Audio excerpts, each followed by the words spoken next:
आप मिस्टर बलबीर दवन? जी हाँ। मिस्टर बलबीर, हमें मुंबई पुलिस से मैसेज मिला है कि आपको फौरन मुंबई पहुंचना है। मुंबई? जी हाँ। मगर क्यों? देखिए, हमें सिर्फ ये मैसेज मिला है कि आपके घर में कोई सीरियस प्रॉब्लम है। प्रॉब्लम है? बताइए ना, बात क्या है? एग्जैक्टली प्रॉब्लम क्या है? वो तो हमें नहीं पता। मुंबई पुलिस से जो हमें मैसेज मिला वो हमने आप तक पहुंचा दिया।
ये सब कैसे हुआ?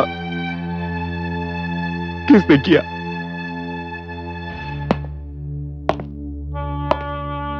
मिस्टर बलबीर, जब हम यहां पहुंचे तो आपकी पत्नी और आपके बेटे की खून से लथपथ लाश हमें मिली।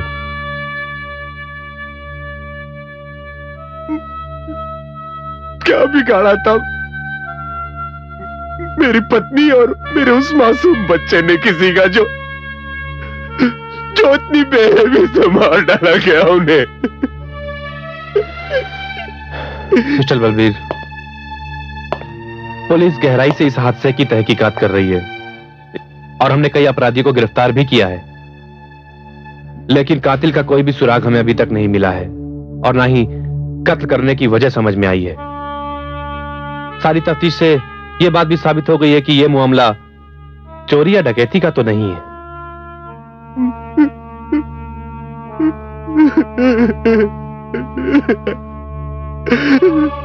I am sorry mister Balbir, please control yourself, please.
आओ सुलेमान भाई।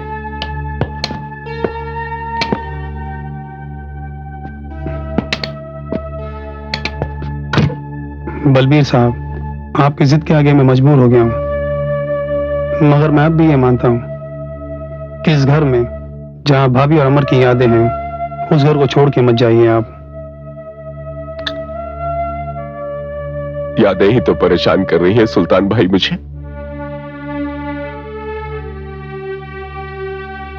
अब मेरा इस घर में एक एक पल रहना मुश्किल हो गया है। प्लीज तुम इस घर का जितना जल्द से जल्द हो सके सौदा करवा दो, प्लीज सुल्तान। बलबीर साहब, जल्दी में तो औने पौने के दाम में बिकेगा आपका ये मकान, क्योंकि जब बेचने वाले को जरूरत होती है तो खरीदने वाले पूरे दाम नहीं देते हैं। मुझे जो दाम मिलेगा मुझे कबूल है सुल्तान, जो दाम मिलेगा मुझे कबूल। तुम मेरे दोस्त हो यार, तुम प्लीज तुम मेरी परेशानी समझो। अमर और सरोज के बगैर ये घर मेरे लिए शमशान हो गया है यार। तुम क्या चाहते हो कि अपनी पत्नी और बच्चे की याद में तुम्हारा दोस्त यही तड़प तड़प कर मर जाए? प्लीज सुल्तान, इस घर से निकालो यार। For God's sake, take me out from here. ठीक है, तो मैं सौदा कराता हूं आपके इस मकान का, सौदा कराता हूं।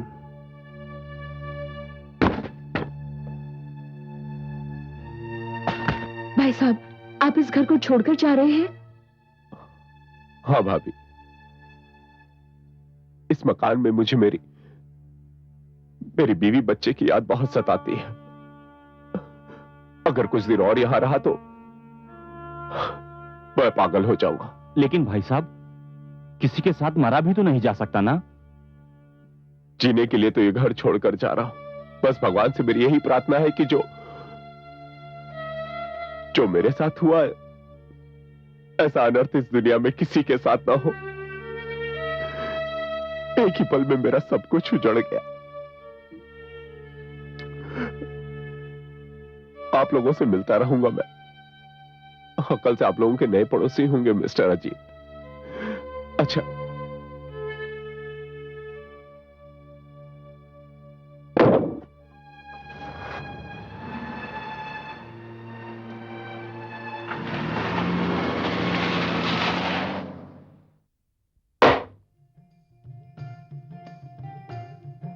लीजिए पंडित जी। बेटी, पहले आप अंदर प्रवेश करेंगी और अपना दाहिना पैर अंदर रखेंगी।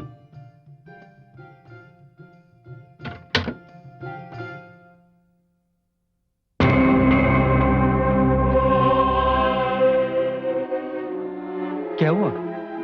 पता नहीं, पानी गिरा है कहीं से। पानी? चलो कोई बात नहीं।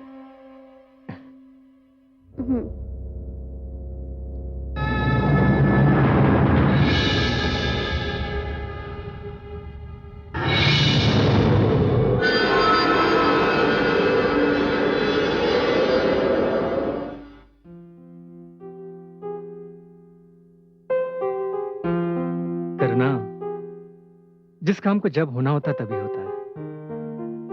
अब देख लो ना, अपना खुद का मकान खरीदने के लिए मैं कितना मारा मारा फिरता रहा। कभी मकान अच्छा लगता था तो लोकेलिटी नहीं अच्छी लगती थी, कभी लोकेलिटी अच्छी लगती थी तो राइस नहीं जमी। इस मकान को देखने के बाद ऐसा लगता है कि भगवान ने हमें ये मकान लॉटरी में दे दिया। वो सब तो ठीक है, लेकिन कम से कम तुम्हें इतना तो पता कर लेना चाहिए था कि कोई भी आदमी हमें इतना अच्छा मकान इतने सस्ते में क्यों देगा। अरे भाई, सुल्तान भाई से मेरी बात हो गई थी। उनको पैसे की सख्त जरूरत थी, इसलिए उन्होंने हमें ये मकान सस्ते में दे दिया है। अब जो कुछ भी है, हमने तो पूरे पैसे देकर ये मकान खरीदा है। बकायदा कानूनी तौर पर पूरे पेपर्स देखकर ही एग्रीमेंट किया है। हाँ, ये मकान हमें सस्ते में तो मिला है, लेकिन अपनी अपनी किस्मत। You're right. वो कहते हैं ना, एक की मजबूरी दूसरे की किस्मत। अब जो कुछ भी हो, हमारी बरसों की तमन्ना पूरी हो गई ना। हमारा अपना घर, अपनी छत। अब हम अपनी जिंदगी आराम से बताएंगे।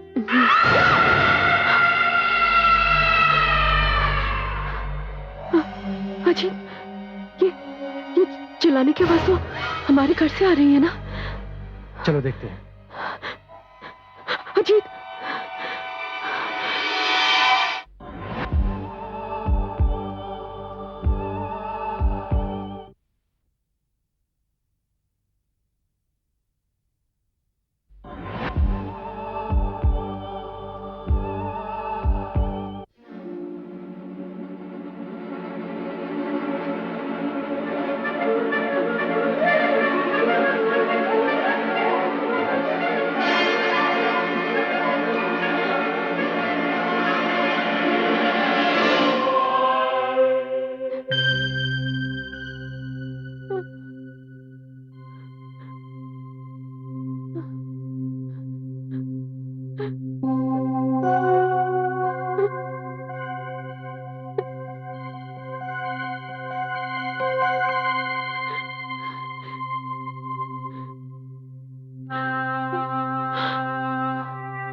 ये तो सिर्फ एक बिल्ली थी।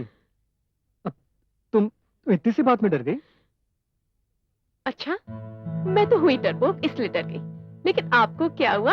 आप तो बड़े शेर बने फिरते हो ना, आप क्यों डर गए?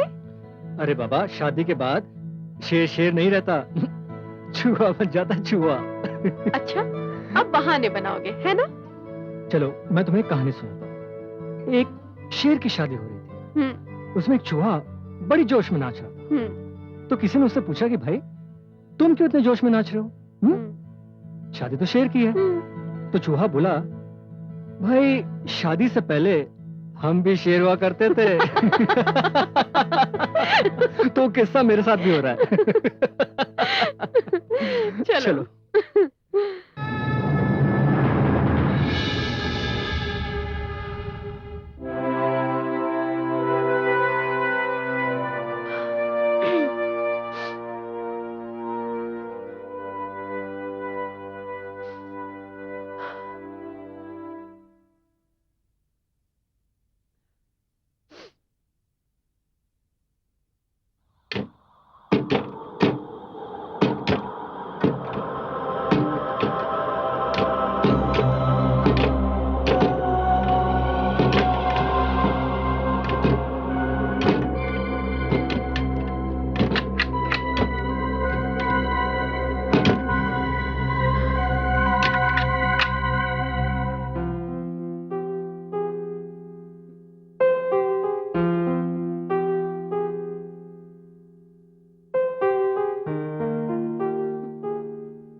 कौन है?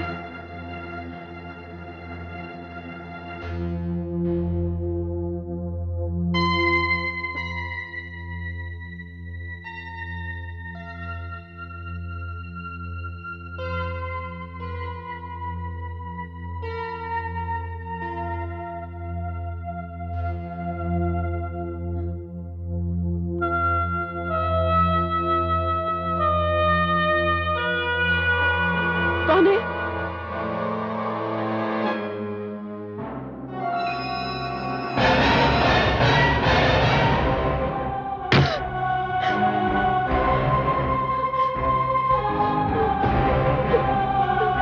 कौन है?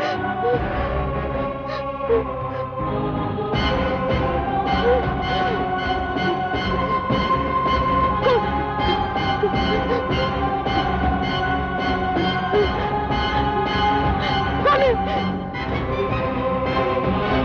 कौन है?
अजीत, करुणा, करुणा क्या हुआ तुम्हें? अजीत, हमारे घर में कोई घुस आई है। कौन घुस आई है? एक औरत। अजीत, मैंने उस औरत को इस कमरे में घुसते हुए देखा है। लेकिन यहाँ पे तो कोई भी नहीं है। अजीत, मेरी बात का यकीन करो। मैं जब नहा के बाहर निकली तो मुझे ऐसा लगा जैसे मेरे पीछे कोई है। मुड़ के देखा तो कोई भी नहीं था। फिर मैं बाहर गई तो मैंने उस औरत को इस कमरे के अंदर आते हुए देखा।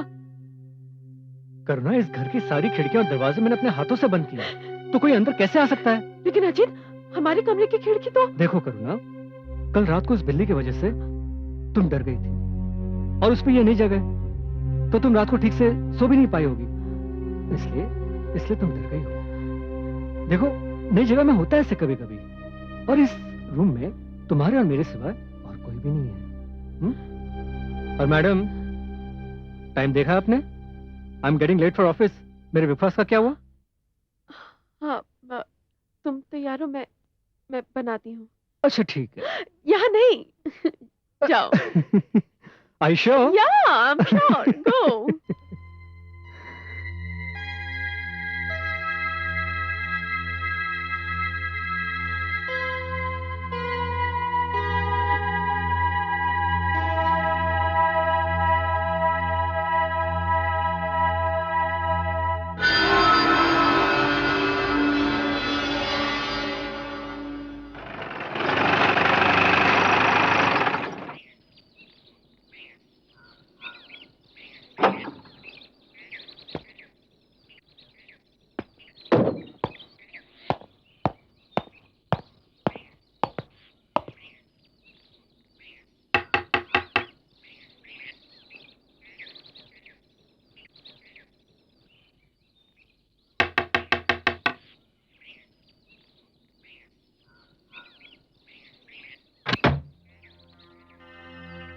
जी? ये मिस्टर बलबीर धवन का मकान है? जी, उनका था, लेकिन अब हमने उनसे खरीद लिया है। आप बता सकते हैं कि आजकल वो कहाँ रह रहे हैं? शायद मोती नगर में रह रहे हैं। सॉरी, मुझे उनसे ही मिलना था। आई एम वेरी सॉरी, मैंने आपको तकलीफ दी। Not a problem.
कहाँ है आग? यहाँ तो कुछ भी नहीं है। ये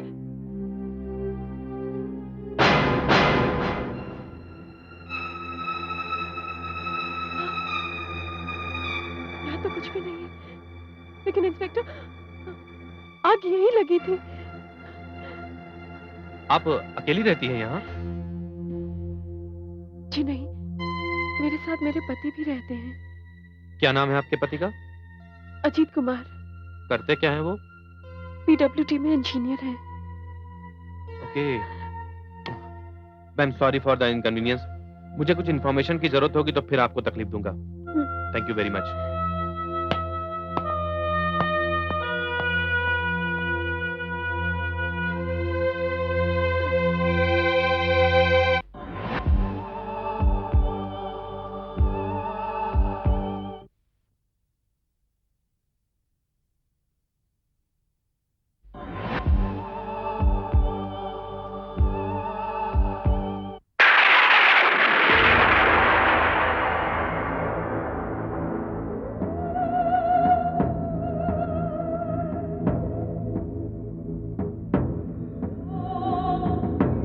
मैंने कहा ना अजीत, जब वो इंस्पेक्टर मुझसे पुराने मकान मालिक के बारे में पूछ के चला गया तो मैंने पीछे मुड़ के देखा तो हमारी किचन से बड़ी बड़ी आग की लपटें नजर आई। मैं चिल्ला के बाहर भागी, मेरी चीख सुन के इंस्पेक्टर भी अंदर आ गया। लेकिन हैरानी की बात तो ये कि जब तक इंस्पेक्टर अंदर आया तब तक तो आग की लपटें गायब हो चुकी थी। करुणा, उस दिन तुमने मुझसे ये कहा कि तुमने एक औरत को हमारे कमरे में घुसते हुए देखा, और आज ये आग। करुणा, तुम ये सब क्या क्या देख रही हो? अजीत, तुम मेरी बात का विश्वास क्यों नहीं कर रहे हो? मैंने सचमुच वहां पे आग देखी थी। ये अलग बात है कि बाद में वो मेरा वहम साबित हुआ। मेरे कुछ समझ में नहीं आ रहा ये सब मेरे साथ ही क्यों हो रहा है। देखो करुणा, तुम इस मकान में अकेली रहती हो। ऐसा होता है कभी कभार कि मन अनाप शनाप सोचने लगता है, बुरे बुरे ख्याल आते हैं मन के अंदर, एक खौफ सा हो जाता है। मेरे पास इलाज है इन सब चीजों का। क्या? तुम कोई पार्ट टाइम जॉब क्यों नहीं कर लेती? तुम बिजी भी रहोगी और इन सब चीजों से भी दूर रहोगी। अजीत, मुझे पार्ट टाइम जॉब करने में कोई प्रॉब्लम नहीं है, लेकिन उससे घर नेगलेक्ट होता है। लेकिन अगर फिर भी तुम चाहती हो तो मैं... अरे बाबा, मेरा ये मतलब नहीं था। मैं तो सिर्फ तुम्हें एक सजेशन दे रहा था, बस।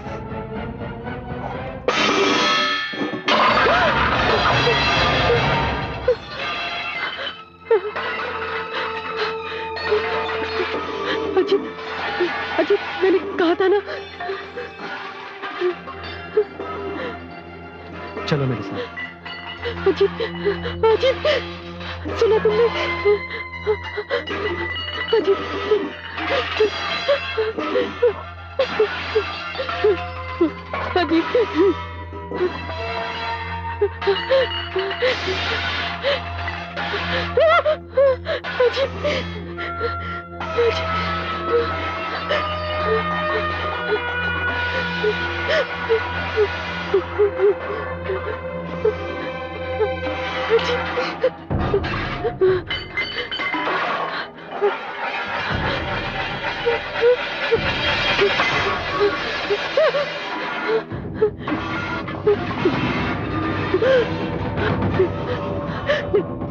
नहीं अजीत,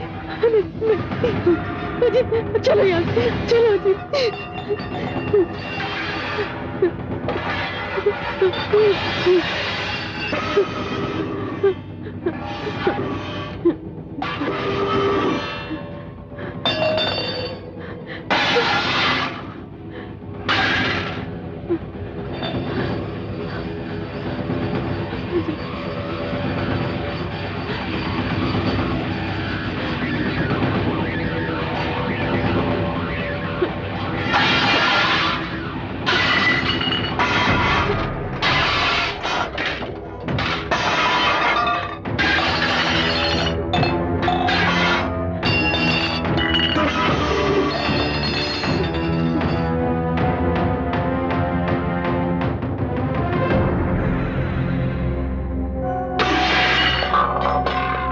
ये सब कैसे हुआ? लगता है ये सब उस बिल्ली की करामात है। उसका तो कुछ ना कुछ करना ही पड़ेगा। उससे तो बाद में निपटेंगे, लेकिन अब ये सारे बर्तन जमाने में ही पूरी रात निकल जाएगी। अरे तुम ये सब काम कैसे करोगी? चलो मैं तुम्हारी मदद कर देता हूँ। कोई जरूरत नहीं है, तुम जाके सो जाओ, मैं जमा लूंगी। अरे बाबा कोई जरूरत नहीं है, तुम क्यों करोगी? जब सुबह काम वाली आ जाएगी तब करना। ओके? अब चलो यहां से।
मैं आता हूँ। मैं अकेली नहीं रहूंगी। चलो मेरे साथ।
अजीत, वहां मत जाना।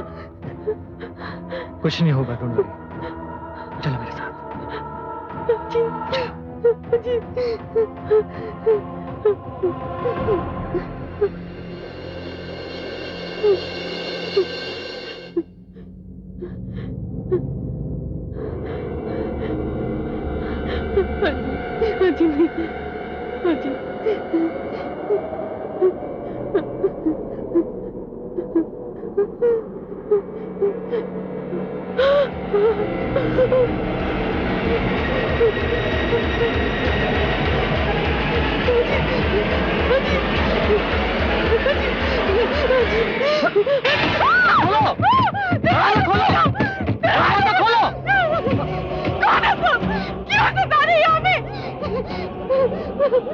हमें छोड़ दो, हम यहाँ कभी नहीं आएंगे, कभी नहीं आएंगे। हम लोग वादा करते हैं, हम लोग वापस कभी नहीं आएंगे।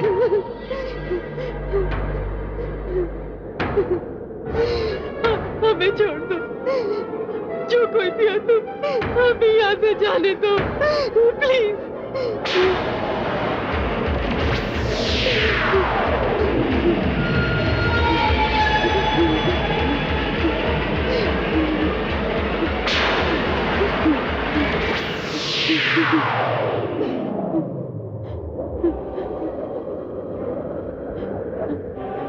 डरो नहीं, मैं तुम्हें कोई नुकसान नहीं पहुंचाऊंगी। कौन हो तुम? कौन हो तुम? मैं मैं सरोज हूँ। सरोज? हाँ, बलबीर धवन की पत्नी। बलबीर धवन की पत्नी? हाँ, बलबीर धवन की पत्नी। और इसी घर में मेरा और मेरे बेटे का खून हुआ था। खून? हाँ, इसी कमरे में। देखिए, हमें इस खून के बारे में कुछ भी नहीं मालूम। हमने जब ये मकान खरीदा था तो किसी ने हमें इसके बारे में बताया नहीं, वरना हम ये मकान खरीदते नहीं। हम आपसे वादा करते हैं, हम यहां से चले जाएंगे और कभी वापस नहीं आएंगे। नहीं नहीं, मैं तुम लोगों को कोई नुकसान पहुंचाने नहीं आई हूं और ना ही इस घर से निकालने आई हूं। मैं तो बस अपनी शांति के लिए आप लोगों से विनती करने आई हूं। जिस आदमी ने मेरा और मेरे बेटे का खून किया वो अब तक आजाद घूम रहा है और मैं उसे सजा दिलवाना चाहती हूं। क्या आप लोग मेरी मदद करेंगे? मदद? कैसी मदद? हम आपकी मदद कैसे कर सकते हैं? हम तो उस कातिल के बारे में कुछ जानते भी नहीं। बताऊंगी, सब कुछ बताऊंगी, क्योंकि सिर्फ मैं जानती हूं मेरा कातिल कौन है। वो बड़ा शातिर और बड़ा चालाक है। पुलिस को उसे पकड़ना तो अलग, उसके बारे में सोचना भी एक दूर की बात है। मैं सब कुछ बताऊंगी। मुझे आज भी याद है, उस शाम मेरे पति बलबीर किसी जरूरी काम से दिल्ली जा रहे थे। मैंने सामान सब कुछ पैक कर दिया है, दिल्ली पहुंचते मुझे फोन करना। वो तो मैं कर ही दूंगा जान, बट तुम अपना और इस बदमाश का ख्याल जरूर रखना। और सुनो, मम्मी को जरा भी परेशान नहीं नहीं करना। पापा। मुआ। मुआ। मैं फोन जरूर करूंगा। देर हो जाएगी।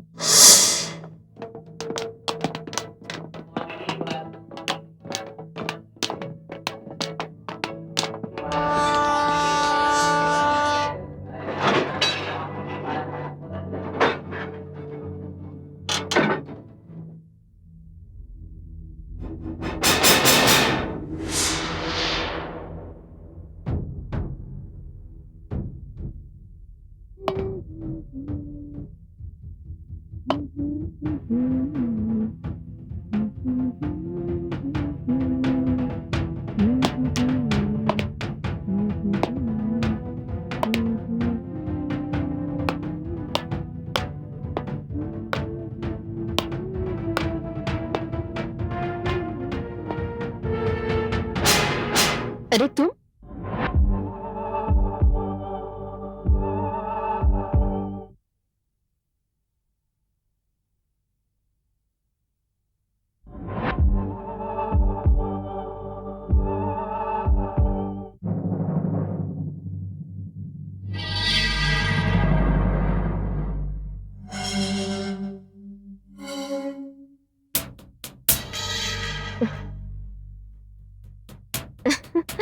ये कैसे कपड़े पहने तुमने?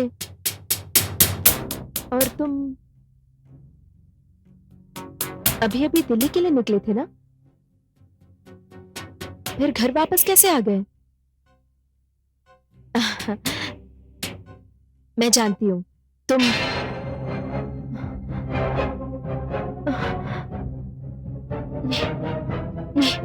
ये क्या कर रहे हो तुम?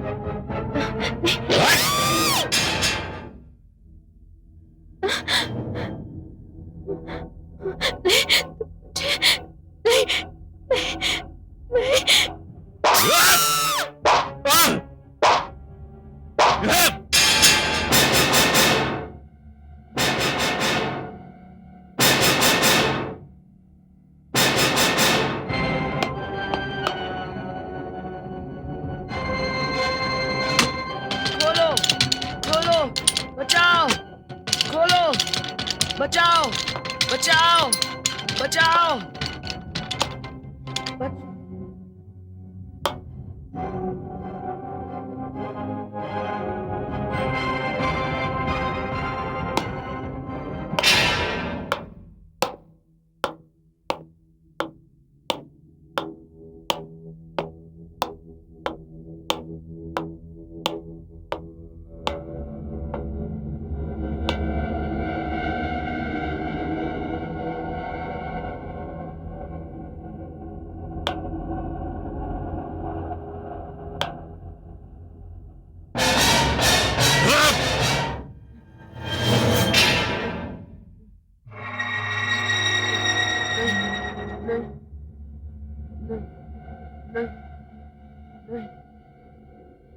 नहीं नहीं आह! आह! मगर आपने तो कहा था कि आपके पति दिल्ली गए हैं। इसका मतलब है कि वो दिल्ली नहीं गए। दिल्ली तो वो गया था, लेकिन कैसे? यही तो चालाकी की उसने। ट्रेन से उतरने के बाद वो टैक्सी में घर आया और फिर मेरा और मेरे बेटे का खून किया। फ्लाइट पकड़कर वो बड़ौदा पहुंच गया और फिर वही दिल्ली वाली ट्रेन पकड़ी। दिल्ली तक का सफर उसी ट्रेन में किया और वो दिल्ली पहुंच गया।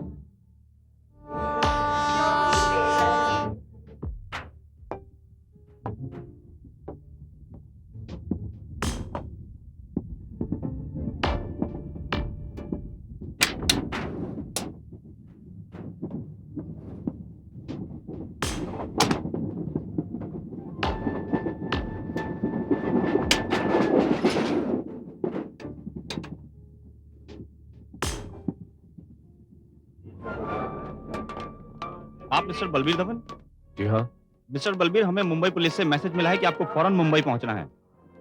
मुंबई? जी हाँ। मगर क्यों? देखिए, हमें सिर्फ ये मैसेज मिला है कि आपके घर में कोई सीरियस प्रॉब्लम है। प्रॉब्लम है? बताइए ना, बात क्या है? एग्जैक्टली प्रॉब्लम क्या है? वो तो हमें नहीं पता। मुंबई पुलिस से जो हमें मैसेज मिला वो हमने आप तक पहुंचा दिया।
ओह माय गॉड, इतनी घिनौनी साजिश।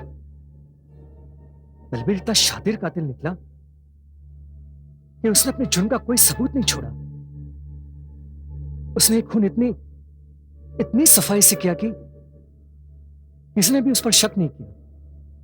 लेकिन एक सवाल मेरे मन में आता है कि बलबीर ने तुम्हारा और तुम्हारे बच्चे का खून किया क्यों? यही तो इस कहानी का दर्दनाक पहलू है। कभी कभी इंसान के पास जब दौलत आती है ना, तो उस दौलत को संभालने के लिए उसके पास शक्ति भी होनी चाहिए। मैं तो बलबीर को फरिश्ता समझती थी, लेकिन वो ऐसा नहीं था। वो तो नशे में चूर किसी शशि नाम की औरत के प्रेम जाल में पड़ गया। कभी कभी दौलत की लालच में औरत ही औरत का घर उजाड़ती है। मेरे बेटे ने अपने पिता को उसी औरत के साथ देख लिया। वो मेरे पास आया और उसने ये बात बताई। आप ही बताइए, एक औरत होने के नाते, एक मां होने के नाते मैं इस बात को कैसे सहन करती। मेरी इतनी दिनों की सेवा और वफादारी का ये बदला लिया तुमने। अपनी पत्नी के होते हुए किसी दूसरी औरत के प्रेम जाल में पड़ गए हो तुम। सरोज, ये तुम कैसा इल्जाम लगा रही हो? क्या कहना चाह रही हो तुम? What's wrong with you? इल्जाम नहीं, सच्चाई है। कहो कि आज तुम उस औरत से नहीं मिले। औरत? कौन सी औरत? किस औरत की बात कर रही हो तुम? अच्छा, तो चलो मेरे साथ, सब कुछ पता चल जाएगा। बताओ बेटा, बताओ कि तुमने अपने बाप को किसी दूसरी औरत के साथ कमला नेहरू पार्क में इश्क लड़ाते हुए देखा। हाँ पापा, मैंने आपको दूसरी औरत के साथ देखा था। बस सुन लिया, क्या कुछ और कहना बाकी है? सरोज, मेरी बात तो सुनो। सरोज, सरोज, सरोज, प्लीज मेरी बात तो सुनो। Saroj, Saroj, Saroj, open the door please. दरवाजा खोलो सरोज। सरोज प्लीज, मेरे लिए नहीं लेकिन अपने बेटे अमर के लिए दरवाजा खोलो। सरोज प्लीज, उसके भविष्य के लिए दरवाजा खोलो प्लीज। देखो, मुझसे गलती होगी लेकिन आई प्रॉमिस यू आइंदा ऐसी कभी गलती नहीं होगी। सरोज, सरोज प्लीज।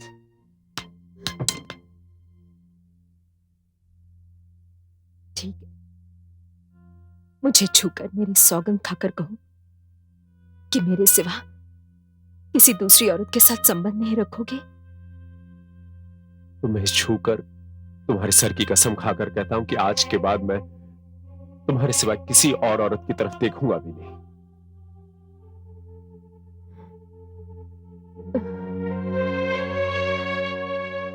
क्या तुमने मुझे माफ कर दिया?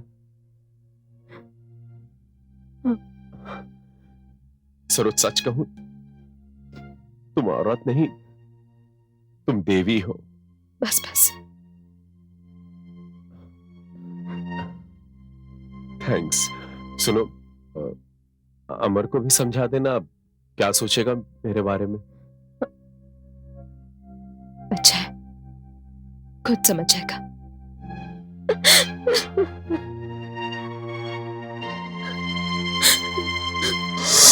मिस्टर बलबीर धवन, ऐसा नहीं हो सकता। तुम एक साथ दो कश्तियों में सवार नहीं हो सकते।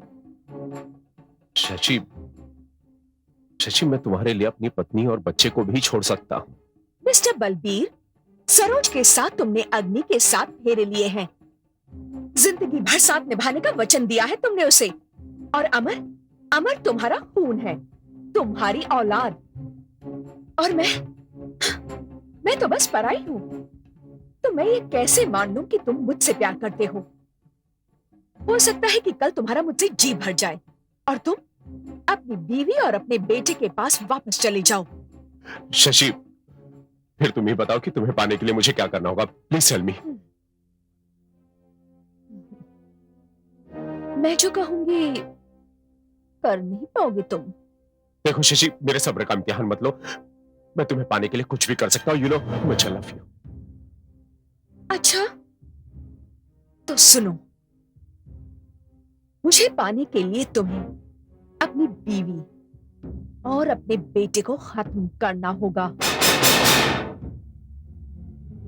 बोलो, कर पाओगे तुम?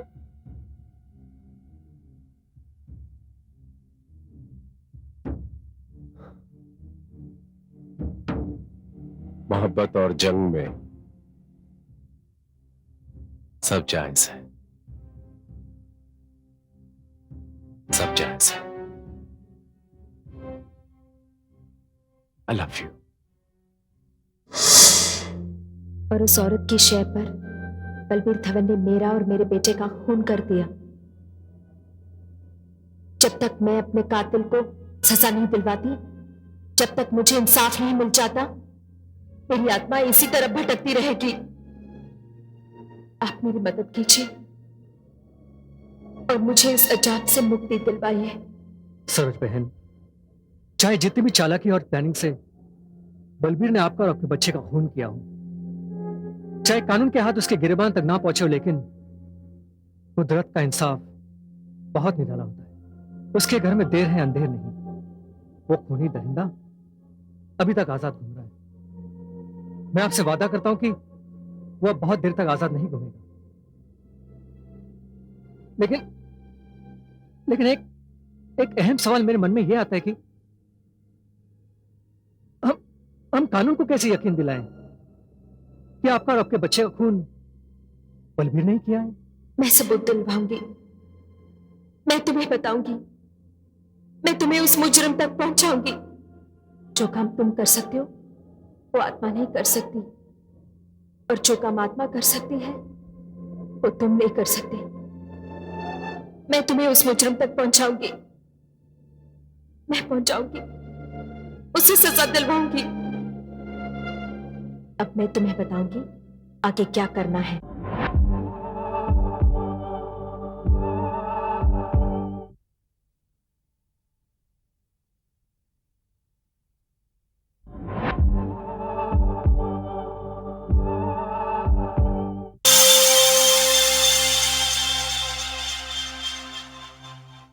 आप लोगों का उस केस से क्या ताल्लुक है? इंस्पेक्टर साहब, हमारा उस केस से भी ताल्लुक है और उस मकान से भी, क्योंकि वो मकान हमने खरीदा है। अच्छा, तो फिर बताइए मुझे उस केस के बारे में। इंस्पेक्टर साहब, पहले एक वादा करना होगा आपको कि आपको हमारी बात भी माननी पड़ेगी और हमारी मदद भी करनी पड़ेगी। देखिए मिस्टर, पुलिस जनता की दोस्त होती है, दुश्मन नहीं। अगर जनता और पुलिस दोनों मिलकर काम करें तो समाज में जुर्म पनप ही नहीं सकता। मैं आपकी हर बात पे यकीन करूंगा और हर तरह से आपकी मदद करूंगा। Thank you very much.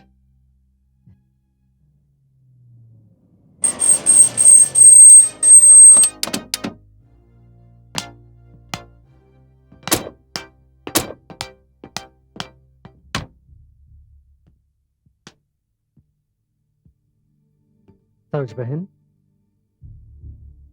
Saroj बहन,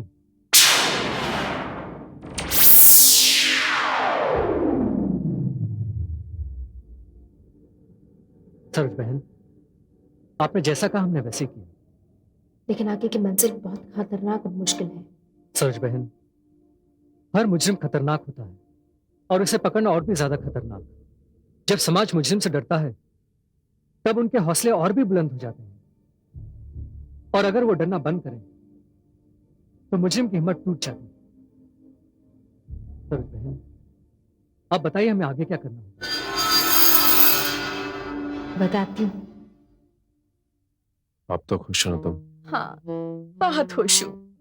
सुनो, ये ड्रेस तुम पर बहुत ही ज्यादा जच रही है। You looking very beautiful. Thanks, I love you. I just take a call.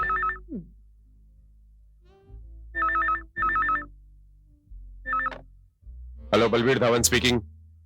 आप कौन? मिस्टर बलबीर, मैं अजीत बोल रहा हूँ। अजीत जिसने आपका मकान खरीदा है। अजीत,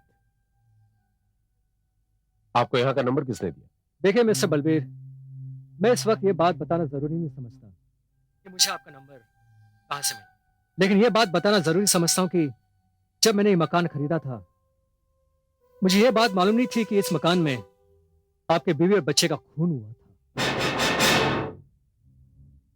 देखिए मिस्टर अजीत, मुझे ये बात बताना आपको जरूरी नहीं लगा, और ना ही मकान बेचते हुए मैंने ये जरूरी समझा कि ये बात मैं सबको बताऊं।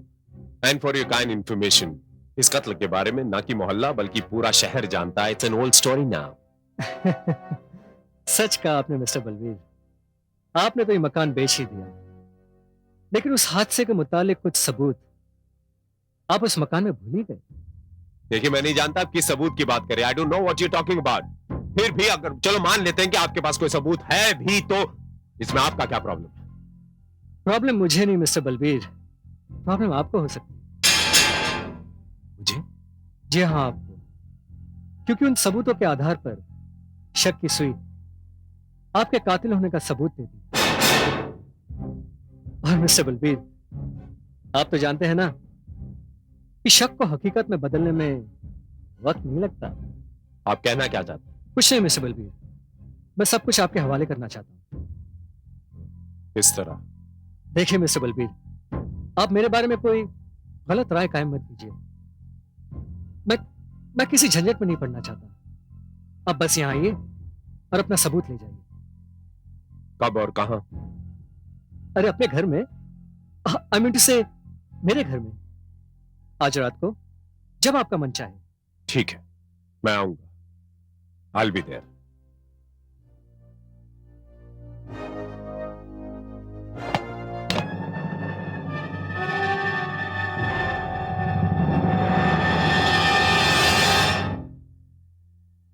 क्या हुआ? उस अजीत का फोन था जिसने मेरा मकान खरीदा था। कहता है कि जो कत्ल मैंने किया है मेरे खिलाफ उसके पास सबूत है। खरीद लो उसे।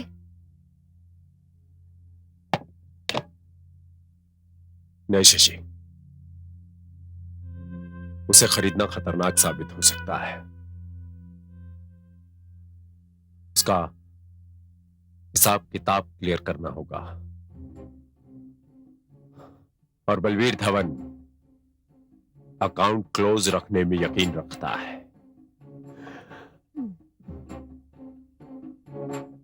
You know what? Balbir, I love you.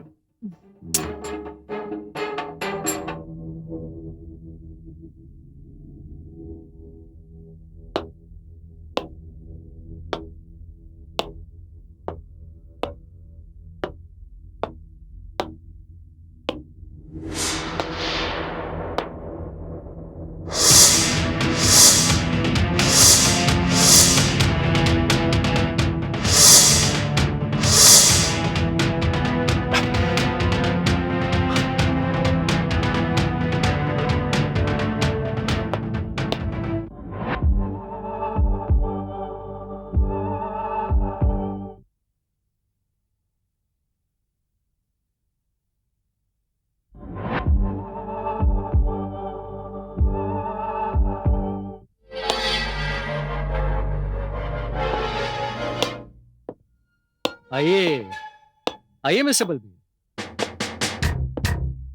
Yes mister Ajit, तो वो कौन से सबूत हैं आपके पास? देखिए मिस्टर बलबीर, उस हादसे से मेरा कोई लेना देना नहीं। इनफैक्ट जब मैंने ये मकान खरीदा था उस हादसे के बारे में मैं कुछ नहीं जानता था। लेकिन मिस्टर बलबीर, किसी ने मुझसे यह कहा था कि उस हादसे के वक्त आप ट्रेन से दिल्ली जा रहे थे, यानी कि कत्ल के वक्त आप ट्रेन में थे। हाँ, जब यह हादसा हो रहा था उस वक्त मैं ट्रेन में था। सुबह दिल्ली पहुंचा। आई सी। इसका मतलब यह है मिस्टर बलबीर कि यह वाकया 15 दिसंबर की रात का है। लेकिन मिस्टर बलबीर, अब उसी रात को मुंबई से बड़ौदा गए थे बाय प्लेन।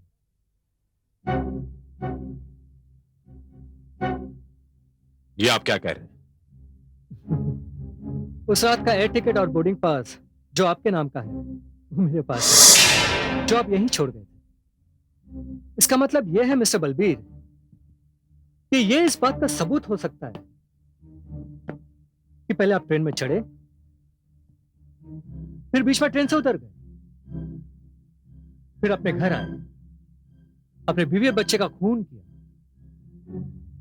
फिर रात को फ्लाइट पकड़ के आप बड़ौदा गए, जहां उसी ट्रेन से आप दिल्ली चले गए।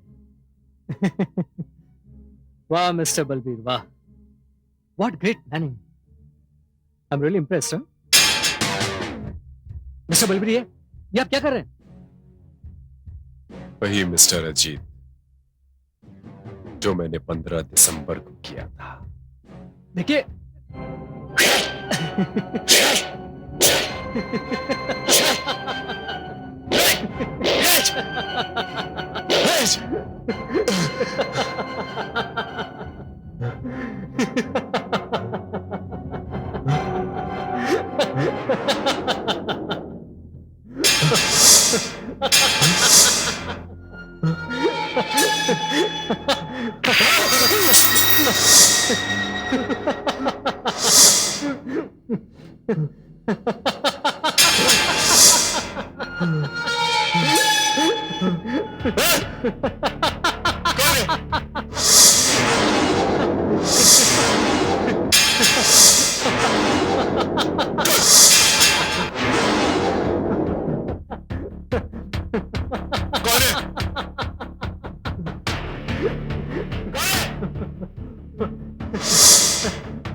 मैं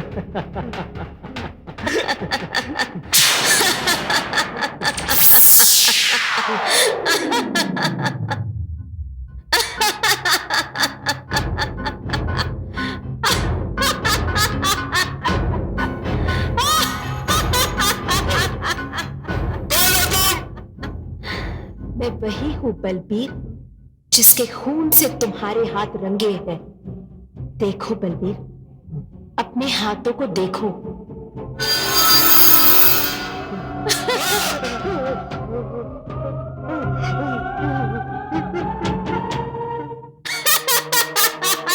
कौन हो तुम?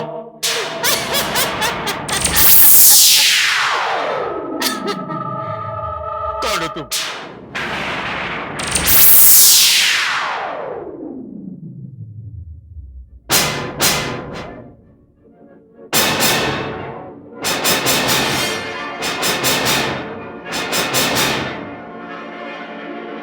सरोज? हाँ सरोज, तुम्हारी सरोज, सरोज की भटकती हुई आत्मा। याद है? वही सरोज जिसे अपने कातिल की तलाश है।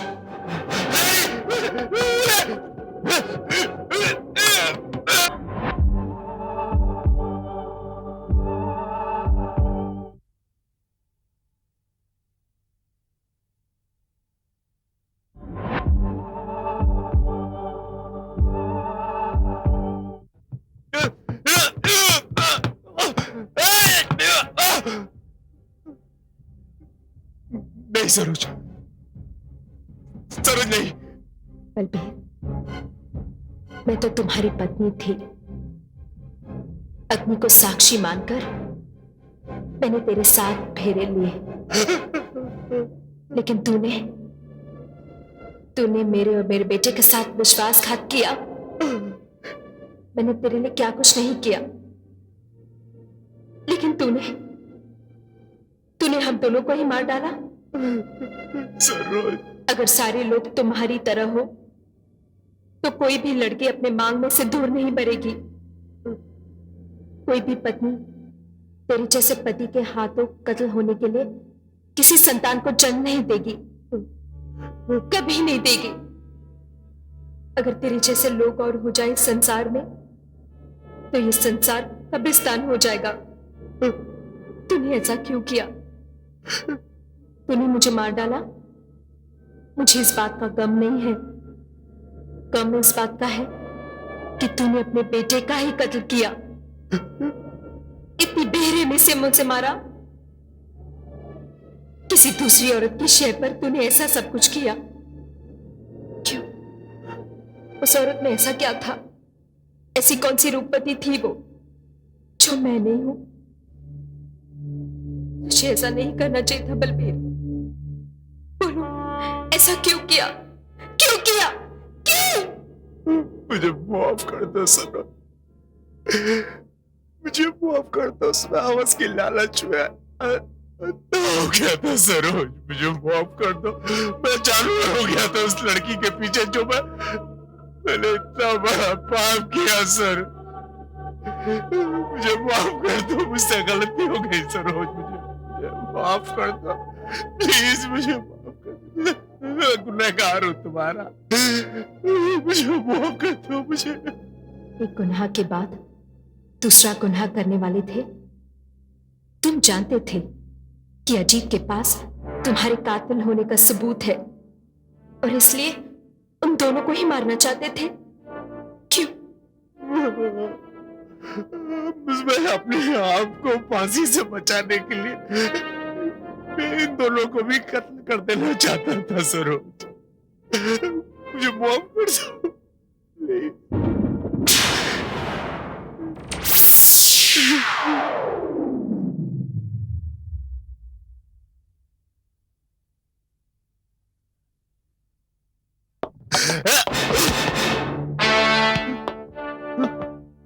मैंने सब कुछ सुन लिया मिस्टर बलबीर, सब कुछ।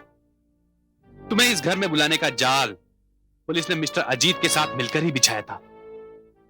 तुम्हारा इकबाल जुर्म रिकॉर्ड हो चुका है। मैंने आज तक पेशावर मुजरिमों और पेशावर कातिलों से इतनी नफरत नहीं की जितनी तुमसे हो गई है बलबीर।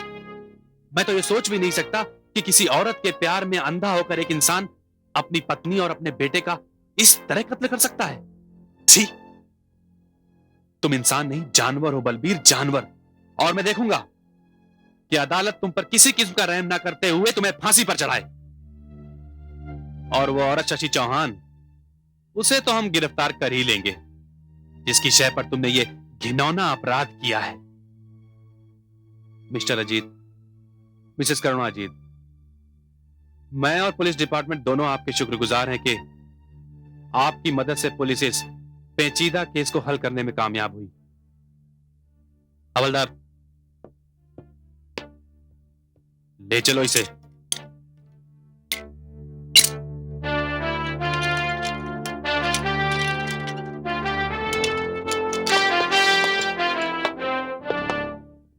Thank you.